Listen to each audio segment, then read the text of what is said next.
你叫咩名？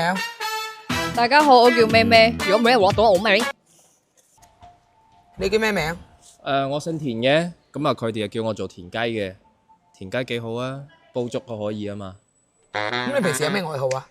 中意打拳咁樣樣咯。你打拳嘅姿勢係點㗎？你叫咩名？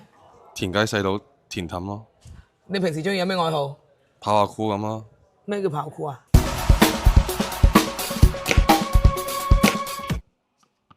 好細我哋啦，你叫咩名啊？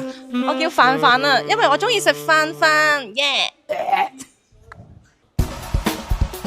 唔好走，問你嘢。啊，你叫咩名？我叫阿鐘，大笨鐘個鐘，阿鐘個阿，啊，我問你一個問題啊，傻同埋蠢有冇分別啊？有有咩分別啊？蠢佢係做嘢蠢，傻佢係真係傻。即係好似你咁係嘛？唔係，我唔傻噶，我好叻噶。